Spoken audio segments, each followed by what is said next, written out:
Meeting to order, the meeting of the Historic Preservation Commission. Want to welcome everybody here.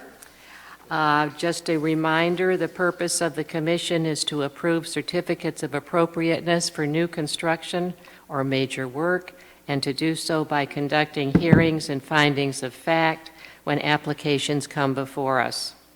Our mission is to take no action except to preserve and approve that which is congruous with the special character of the Village of Pinehurst Historic District. I'm Molly Gwynn, the chairman of the commission. On my left is Jim McChesney and Terry Lertz. On my right, Eric Von Salson and John Taylor, and our village planner, Kathy Lyles. Alex Cameron is here, and also Darren Birch, the new Director of Planning and Inspections. Absent today due to travel is Tom Schroeder. We have a quorum, so we can proceed. This is a quasi-judicial hearing, so anyone desiring to testify must be sworn in, and we are required to consider only facts presented in the hearing, and the proceedings are video recorded. The first order of business is to approve the minutes. Are there any amendments or corrections to the minutes of the May meeting? Do I hear a motion to approve the minutes? Motion. Jim McChesney has moved. Terry Lertz has seconded. All those in favor say aye. Aye. Now, I do not see the applicant here, but I need to move to recess the regular meeting and enter into a public hearing. I think actually in this particular instance you will not have to open the public hearing. Okay, since we don't have our applicant. Well, and Alex has an update on why we An update, okay. Yes. Thank you. Do we need to swear Alex in? Not open the public hearing. Okay. So I've had a couple conversations with the applicant over the past couple of weeks, and the applicant has kind of revisited what options he may have before him. So at this time, with talking with what provisions we have in the Pinehurst Development Ordinance for non-conforming structures, as this one is relative to setbacks, he's actually asked to withdraw his application for the demolition of the building, and he's looking at trying to keep it on the site in that particular location with some revisions and alterations that will have to be made as there's been some deteriorating parts of the structural integrity part of the building itself, and to meet applicable code requirements like ceiling heights and interior are too short. So our development ordinance does allow for minor alterations for life safety hazards, as well as for basically aesthetic appearance of a non-conforming structure to take place, so long as that non-conformity doesn't increase. So if he doesn't increase any further into the setback.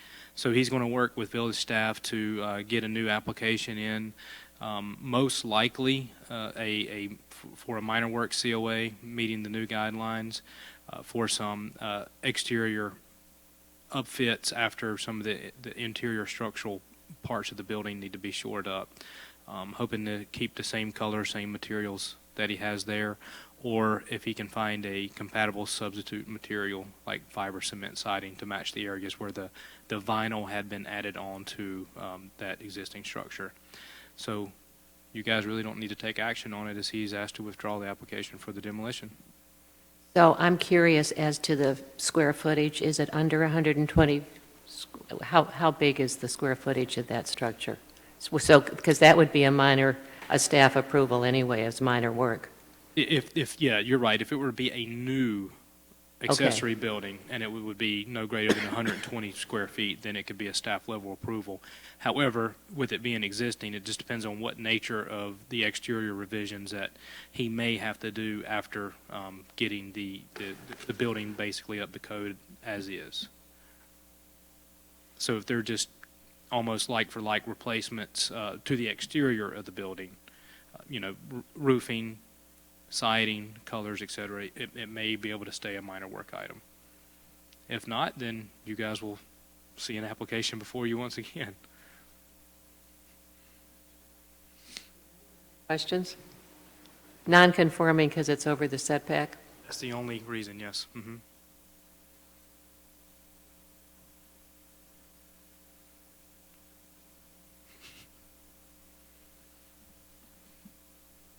Well, in that case, I think we can move on to the review of normal maintenance and minor work. Has everyone had a chance to look at those projects and maybe check them out?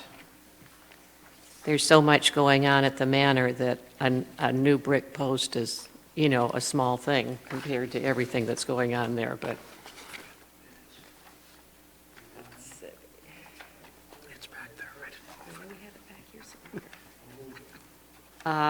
So any discussion of the minor work items? Okay. We're getting down the list here, so we'll have it in just a second. Now we'll just go to our new business, which is to discuss our new format for staff reports and findings of facts. And at this point, do we want to be videoed, or can we? For a work session, do they need For a to be work videoed? session? We're Yes. still in, because we're still in public Because session. it's a regular meeting. Okay, it's a public meeting. Molly, I want to mention, I'm going to have to leave at 5 minutes to 5, but I'm good until then. All right, I'm going to turn this over to Kathy, because she's the one who's been working on how we work with the new guidelines in the format of, making, of approval for a certificate of appropriateness, how to do the findings of fact. Okay. It was very, very interesting because when, planners are notorious for stealing materials from other people. That's kind of one of our stocks in trade. And so, I went out to the listserv to say, hey, other communities out there, what do you have? Let me see what you have. And I found, and I reached out to the SHPO office and said, Amber, what do you have? And they sent me a few things, and I thought, wow, I don't think anybody's updated their findings of fact in quite a long time, because these formats they've been around for a while, I would say. Everyone does them a little bit differently, because when it's all said and done, there is no one place that we can go to that says this is how you will lay out your findings of fact, although there is, a basic way of what you have to have in them. So one of the first things I wanted to give you today, you'll see it's got UNC at the top. And it says it's from the Coates Cannon blog, which is a really great law blog that we get out of the School of Government. And we had referenced this before, but I highlighted a few things that just to kind of get us started. And one of those was a North Carolina Supreme Court case which had the decision in allowing or denying the application. The decision-making board must state the basic facts on which it relied with sufficient specificity to inform the parties as well as the court what induced its decision. So when you're listing your facts, if your decision is about the roof, you don't have to talk about the paint color. You don't have to talk about the stairs. You don't have to talk, you stay focused on the facts, because what you really do when you write findings of fact, you start with your decision. So if your decision is that it is congruous with the district, then you want the findings of fact to support that decision. So it keeps the extraneous facts out of your findings of fact and yet allows you to make a logical process that you go through to draw a logical conclusion as to why you made your decision. But sometimes it's actually easier to start with your decision than it is to start with the facts, as strange as that may seem. So back in 2013, the North Carolina General Assembly gave us a little bit of guidance about things we have to do. Your decision must be reduced to writing, and it must reflect the board's determination of contested facts and their application to the applicable standards. So that has to be a piece of it.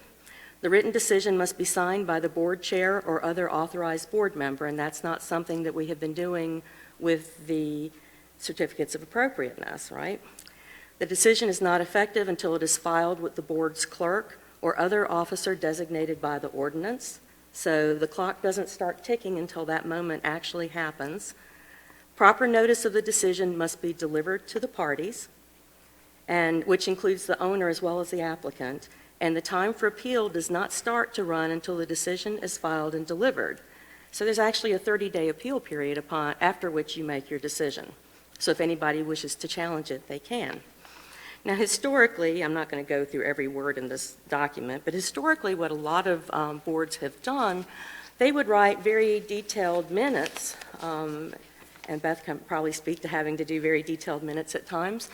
And in those very detailed minutes, that would basically be the board's findings of fact, and then those minutes would be signed off when they were approved, and that's what had been used for many years to make the case for findings of fact. But what the General Assembly and the School of Government says is don't do it that way. That is not the way you should be doing it. It should be a different process, right? Plus, the minutes aren't approved till the next meeting, so the decision wouldn't be effective, and that would Well, not let the person start. It's interesting because if you have your findings, say you make your decision at the meeting and you approve your findings of fact, then Molly executes those findings of fact, then those findings could be handed to the applicant and the property owner before the next meeting without waiting for the minutes to be adopted. Okay, so it actually saves the applicant a little time on the front end if you do the findings separately. On the other side of that, that means after your meeting, you need to get your findings done right away so Molly can sign them. So that's the other piece of that. And so last but not least, I just highlighted delivery of the decision, and I've mentioned the applicant and the property owner, and anyone else who's requested a copy of the materials. So that's kind of the guidance that the UNC School of Government has given us. And as board members, I have to ask you this. Have you ever had the opportunity to read A Letter to George, How to Keep the Preservation Commission Out of Court and from Being Sued? First came on the commission, so I'm going to say it was 5 years ago. It's been around since 1994, and it's probably one of the best documents to read because it talks about everything the Historic Preservation Commission does and how it should walk through its meetings, how it should make its deliberations and its decisions. And it's rather interesting because when I talked to Amber Kidd at the State Historic Preservation Office, Amber still sends you to this page from A Letter to George about how to make motions for certificates of appropriateness. So I wanted to kind of include this because I think this is where we're going to go at the end of our document. Now, I had some conversations along the way about, I think I spoke with you, Molly, and with Tom about how did our previous format come into being? And no one really quite remembered how it evolved.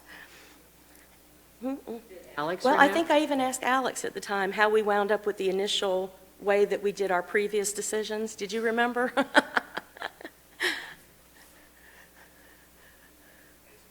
Another one of those things that's kind of how it was done, and that's the way we continued it. And the time now is very much ripe for a revitalization of how we've been doing quite a few things in-house.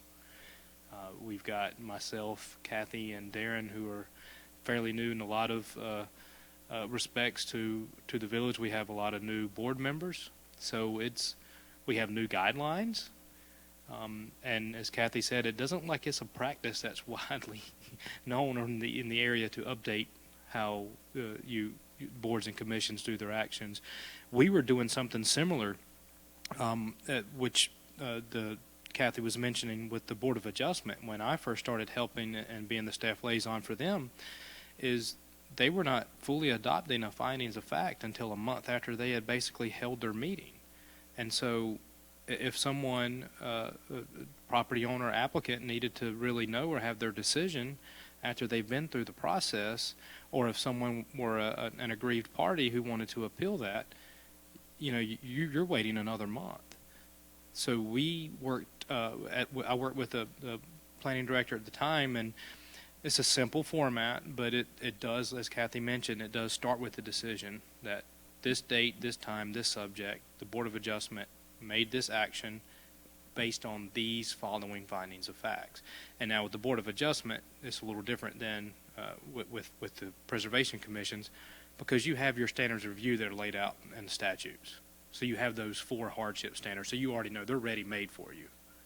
So the board just has to, based on what facts, and with any conditions, if any, there's a place for them to, for staff to be able to add that to it, and then I take it right to the chair following that meeting. They execute it, and there's basically their written decision based on their findings of facts.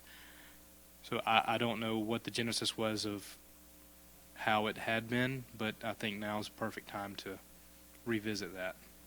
And part of the reason I asked is it wasn't necessarily a bad way of walking through a decision because you looked at each of the components. So say you're looking at a roof and you make your decision on the roof, and then you go down the list. If the list was longer, you looked at everything on that list. And then when you got to the end, you made your decision whether it was congruous with the district or not. And so I think in that sense, you were doing findings. So it's the format was just a little different, and the number of motions that you made may have been actually very comfortable for the board. There's no reason that you can't do it that way, but you can reduce it to one decision at the end instead of making separate decisions along the way. So the approach I took with this document probably is a little more similar to formats I've used with conditional use permits and other things, but I tweaked it some just based on different documents I was examining at the time. So just for the introduction, we lay out that we've had the hearing such and such a date. We put the request in there. What did they ask for? What is it that they want to do? Just like we would at the top of our have in the past. And then we talk about the fact that the findings of fact are based on what's in the record, the materials that are submitted, and competent evidence that's given. And when I looked at how to lay the findings in, that part I thought was fairly easy to do. And I'll tell you why. Because you have it laid out that way in your guidelines. If you look at the chapters in your guidelines, your main headings, Pinehurst Historic District Guidelines and Overview. The next one, changes to existing residences, residential new construction. What page are you on? Actually, if you just look at the table of contents, that would be page 2 and 3. Just, Index page of the guidelines. yes. So just literally at the front here, you'll see you actually have the headings about that reflect the different components of what you review when you are reviewing a document for a certificate of appropriateness. So what I have done as an example is literally drop those headings in here. So under findings, you'll see it say concerning jurisdiction. Then it says background of the property, because those are two pieces that you really kind of need to get in there. The first one says why they're in front of you, and is usually just a simple statement. The second one tells you about the house. In this case, I use the example, the dwellings at 35 Where Am I Lane. I tell you that it was a contributing structure built in 1922. Well, that sets the stage. You need to know that it's a contributing structure because if someone's changing a roof, you want to look at the materials more closely. And then another piece under background, I put the notable feature of the historic structure, which we can take from the listing. Staff can do that. Those are things we can give you. Okay, and so for each of those things, you can come down, changes to existing structure. And I put another example here. The house at 35 Where Am I has a shingle roof. The applicant proposes to add a skylight tube to the existing shingle roof. So that's an example. And for the sake of these other categories, all he asked for was just a roof, right? So that's the only thing we did. So you come back to the conclusions of law, and under the conclusions of law, you're defining how the facts support the conclusion that you're going to draw. So basically, what is the code saying that they need to do? So the first piece is define what they must do with the roof by code. Skylight tubes are an allowed roof addition per section 3A2 of the Historic Preservation Commission guidelines.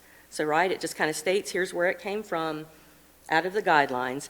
And then number 2 there is that piece where we get back to requirements versus recommendations. Number 2 says identify what they may do with the roof to improve congruity. So that one says, although not required, the HPC guidelines encourage the installation of skylight tubes on the rear of the roof in an inconspicuous manner. Okay, so you've kind of walked through what the code says you have to do, what the code encourages you to do, that recommended language, and that's, I think, what we were struggling with. So you have that information in there. And so when you come down to the order part, this is where you're going to say, okay, under this section, the commission has the option of saying it complies with all of the requirements, the must-haves, and that you find it to be congruous with the special character of the district. But we also make reflection in here, and this came straight from your guidelines. that strict adherence to the guidelines, when you're talking about, is not required if the historic preservation clearly states on the record the reason why the proposed design or improvements are congruous or incongruous before issuing or denying a permit. So that's the section that says, okay, you don't necessarily have to meet the guidelines and you can make a decision of congruity, or you may meet all the guidelines and all the recommendations and you could still be not congruous with. So that's where you would make that decision. So you list your facts in the first part, you list how the rules apply to the facts in the second part, and then in the third part, you come to your decision. Now, the thing that, when you get down here and you actually make the motion, so the first one is example for a motion for approval.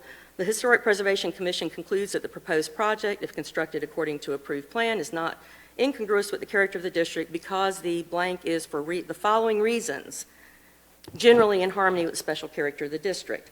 This is the part that is difficult for staff to write because we're writing this before we come into the meeting, right? So we're not going to know what your discussion is going to be. We may be able to say, well, it meets all the requirements, so wouldn't they issue it? It may be a situation where maybe you wouldn't issue it, and that would be in number 2 where you would deny. But that's where we actually have to capture that piece of the conversation that takes place during the meeting.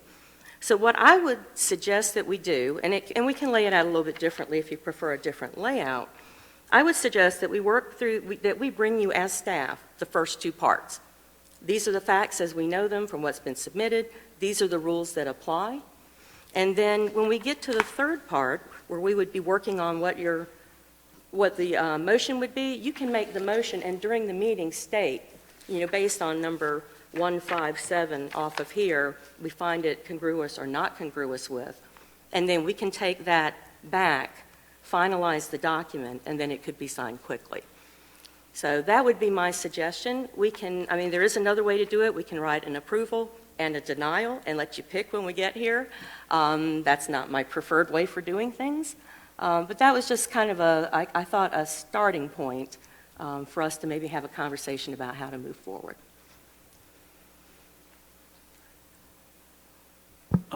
Are you suggesting that the only part that we would actually read into the record is the motion, or all of this would be read into the record? During the first part, when we're stating the findings, you wouldn't necessarily have to read it into the record. The finding, either I'm going to state or staff will state it as part of our staff discussion of the project, or the applicant or anyone withstanding to appeal or to maybe be affected by the decision presents evidence.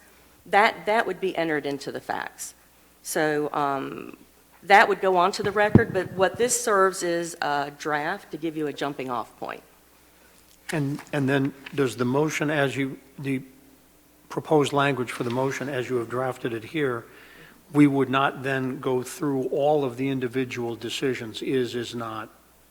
Right. That's been laid out. It's in here, so if you want to, you can reference it. Or if you find that there's something a little different that comes about as part of your discussion, you can change it, because you may add conditions.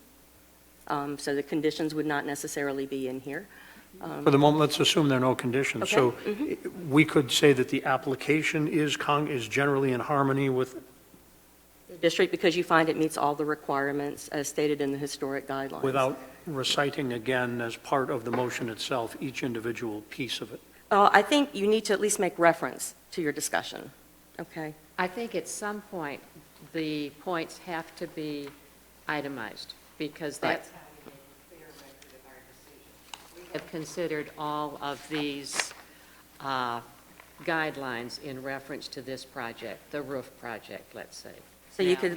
in reference to the skylight, that's pretty simple. There's one reference to skylights, and there's not going to be any change to roof forms or materials or anything, any of those other guidelines under roofs. That's what I'm getting to. So we have all of the individual items and sections laid out in the findings of fact. Do we have to cite all of them? Not certainly in this particular example she's given, certainly not. But let's say somebody wanted to add a bunch of dormers to the back of the roof. Then you begin to have, need some more consideration. You need to itemize the points that you're going to be addressing.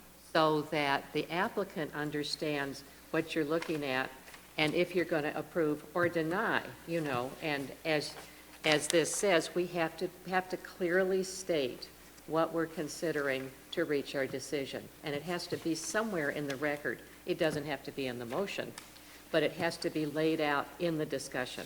Right, it needs to be in the discussion, and it's helpful if you say, per our discussion and item 3, under, in this case, I'll say conclusions of law. So do you see what I'm saying? You could actually, instead of reading it all out, because you've already discussed it, if you wanted to make reference to it, you could make reference to the number on the sheet. I mean, that's one way to do it, I And think. those Yeah. should be laid out in our packets as part of the material we Part of your get. materials. Now, I'm hoping that Eric will weigh in on this, because obviously he has the background for this type of work. Well, I'm reminded of a judge that I spent some time, many cases before early in my career, who had a very interesting practice when he had bench trials, which is he would make a decision, and he would issue an order, and it would say at the bottom, opinion to follow. But the order was final. And then, if nobody appealed the case, he'd never bother to write the opinion because it wasn't required. He's a very savvy judge. I'm not recommending that we do that. Most of the cases that have come before us while I've been on here have involved multiple items, not just a new roof, but multiple items, and what you provided to us is a list of those with a does not conform decision matrix, and it seems to me we're still going to have to do that. The example here is one where we're just focusing on the roof, but probably that's You'll have more discussion. Occupancy in there, pause that. that's a couple of things strike me. One is that if we are going to, whether we're going to find something congruous or incongruous, we're going to have to go beyond just saying it is or it isn't. And particularly, if we take one of our, I'll call them must issues, where our guidelines say must or is not appropriate or something like that. We've got 3 or 4 different phrases, but they all are sort of the hardest cases. And if we're going to, the example I was thinking of was, you're not supposed to have vinyl siding, and that's a must not. So if somebody comes in with an application and it's got vinyl siding on it, and we want to turn it down, we can say we have guidelines, and they say that you must not have vinyl siding, and the applicant has failed to provide any justification for that departure, and so therefore we turn it down. Or the applicant has attempted to present the following justifications for vinyl siding, and we either are or are not persuaded that that's correct for the following reasons.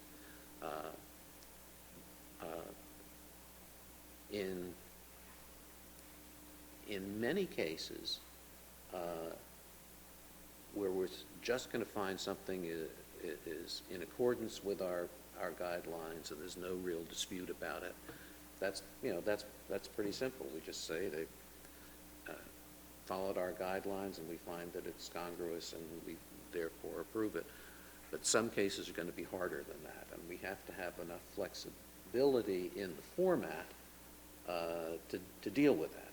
Secondly, I think it's going to be very helpful to the members of the commission if what we are presented by the staff highlights or calls out issues that may involve our must standards as opposed to should standards. Because if we find, again, to go back to the vinyl siding thing, if we find they're asking for vinyl siding, we've said you must not do vinyl siding. That doesn't necessarily mean we're going to turn it down. We're not going to just say, well, we have a standard, so go away.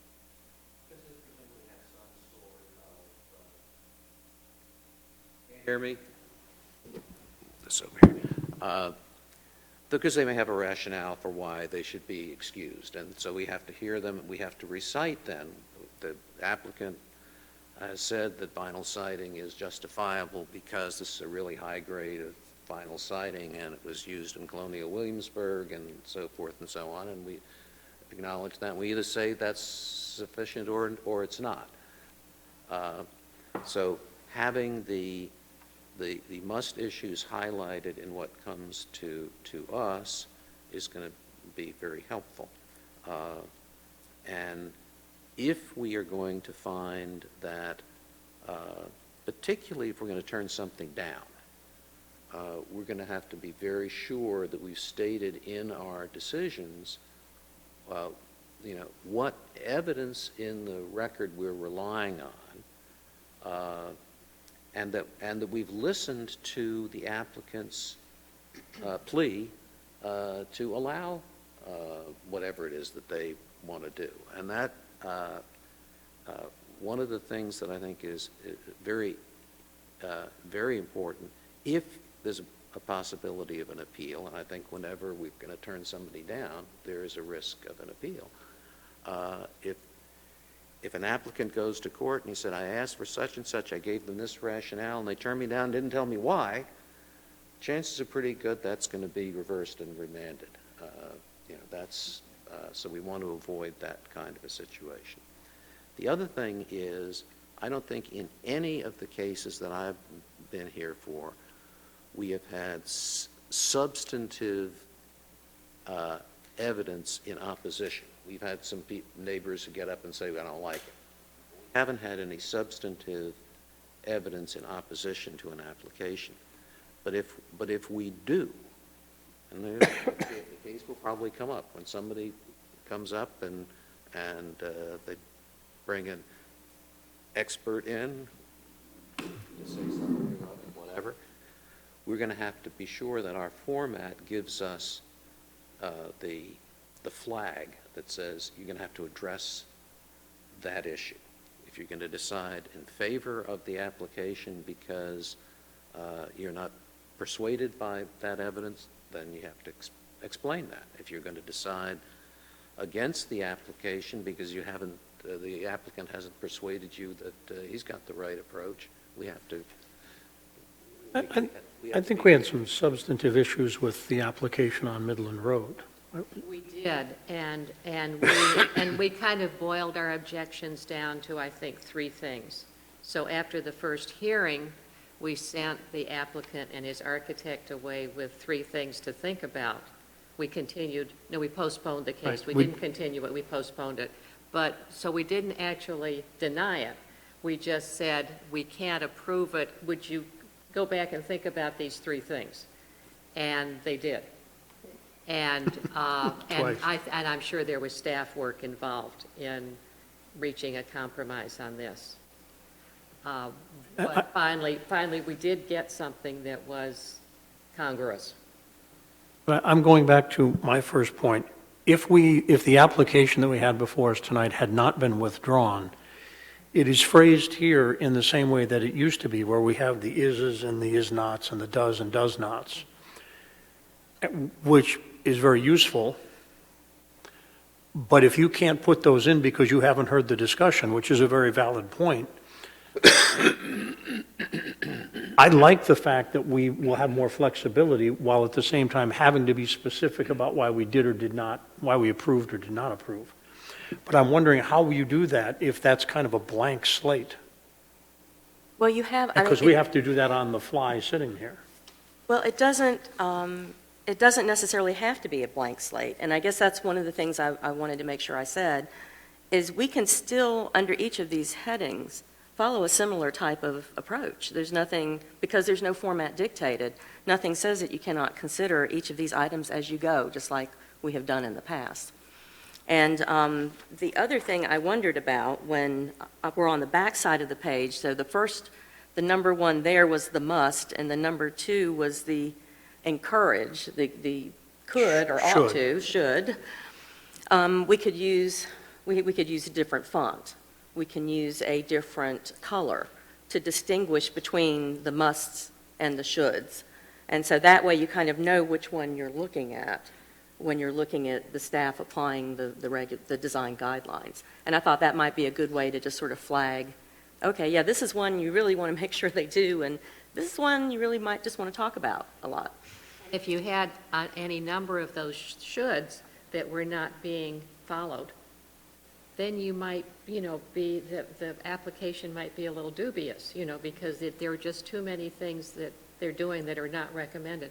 I think it's so important for us as commissioners to have that list of points before us so that we can have an intelligent discussion with the applicant so that, we are volunteers. So we need guidance as to what to look for. I mean, we know our guidelines pretty darn well.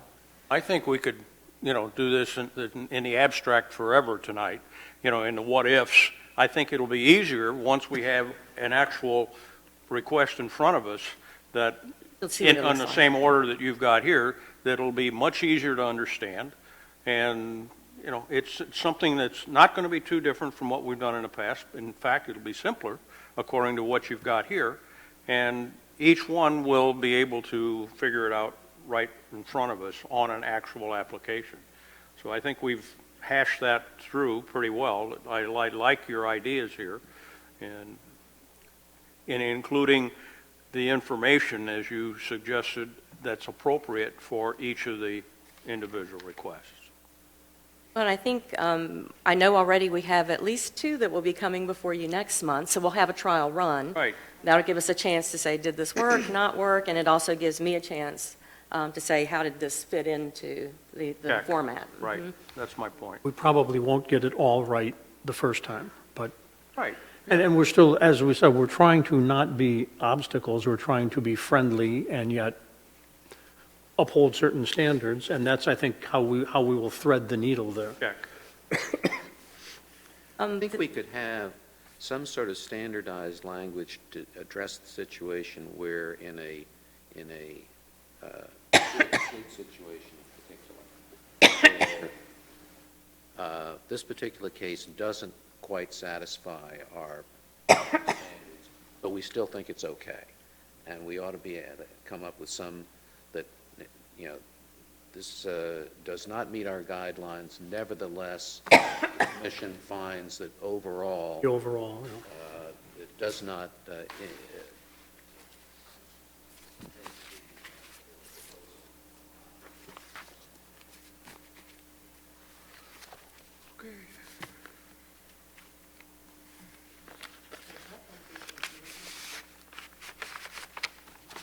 Well, Maybe. I've noticed in some of the, where I've made motions to approve and gone down through that list, all of a sudden I come on one of the things and it's, is or isn't, and well, it isn't in conformity with our guidelines. But we were all, perfectly satisfied that it's okay. And we've just, gone through it. Now, perhaps what we ought to do is we ought to have some kind of language that we're fed, so that if that's the situation, we just make a statement that, nevertheless, it's still congruous. I don't yeah, I think, necessarily have to have a lot of justification for that. Maybe we do in some cases, but in the but if there's something that is not conforming as a single item, yet the overall Yeah. application is going to be approved, we probably should say it is not congruous as part of the line items. Nevertheless, the application is approved, whatever the language is. I think We shouldn't do that- state anything in the record that's not correct. Yeah, I think we ought not to say that the particular line item is incongruous, because that's our magic word. We could say, but is not in conformity with our guidelines. Right. But the overall project is Congruous. congruous. And if it's uniform throughout the commission, seems to me it has to be. And I did have another question, because I was kind of keying in when you were talking about the burden of persuasion. So when the applicant is in and he's bringing up the burden of persuasion, do we need to capture that in here in would we come back and just flesh out our findings, or we capture that in a different way?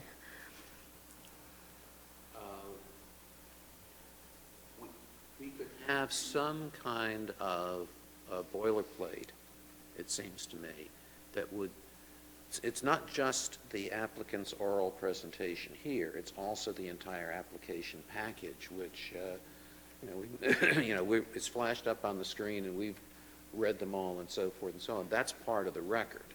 And so we could have some kind of a boilerplate language that says, having given due consideration to the application package submitted by the applicant and the testimony of the applicant and his architect or whatever it happens to be, we conclude for the foregoing reasons that the application is congruous with the historic district and should be approved.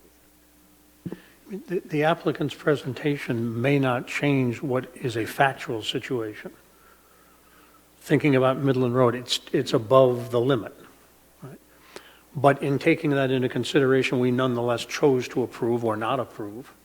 But it doesn't change the facts that it is not in conformance with the height restriction, whatever it might happen to be. Trying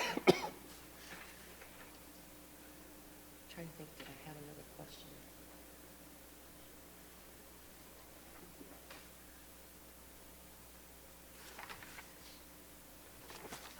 I.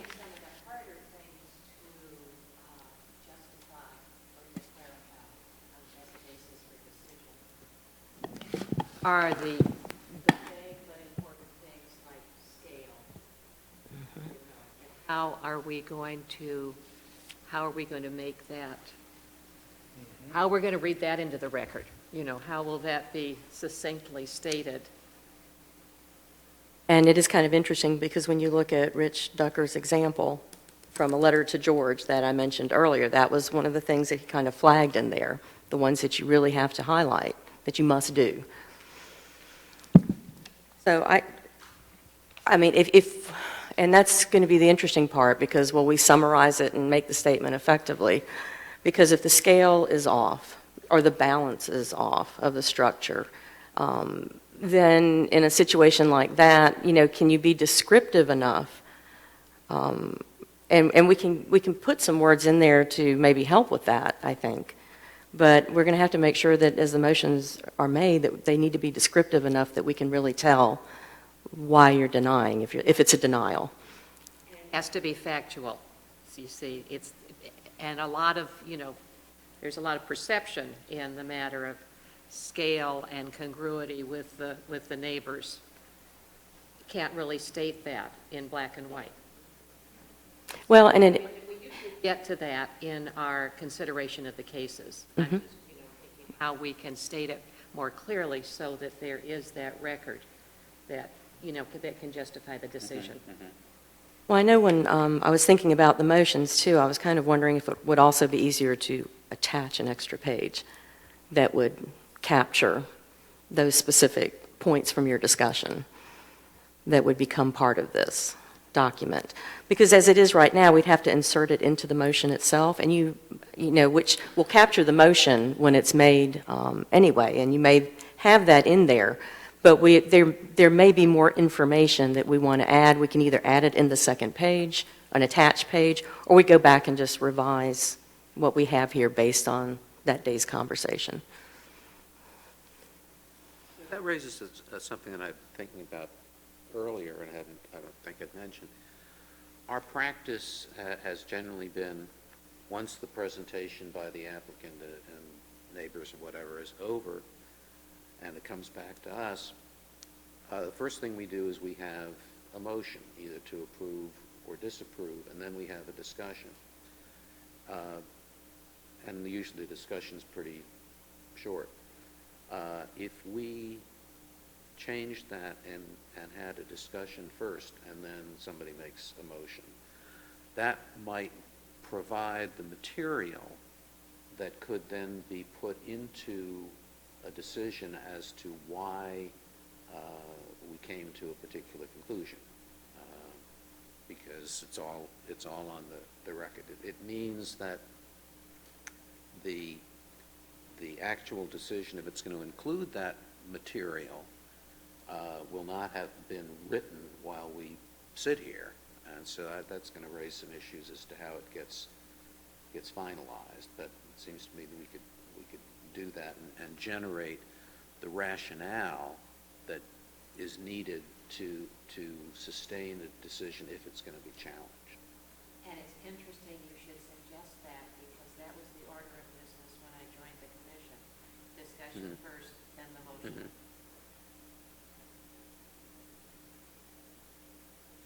There can still be discussion after the motion. Well, also an opportunity to discuss after the motion, because that's, rules of... So we haven't lost anything by discussing first.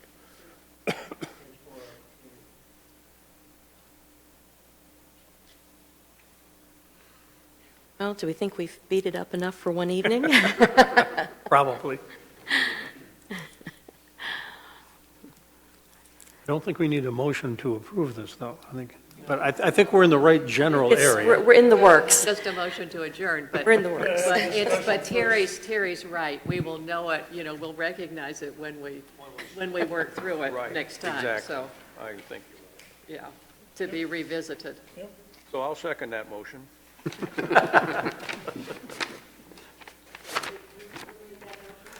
I believe it was you. Oh, John Taylor Fine. moved that we adjourn, and Terry Lurt seconded the motion. Thank you. Meeting adjourned. Thank you very much. Thank you. Thank you, Kathy. Interesting discussion. Yeah? So shall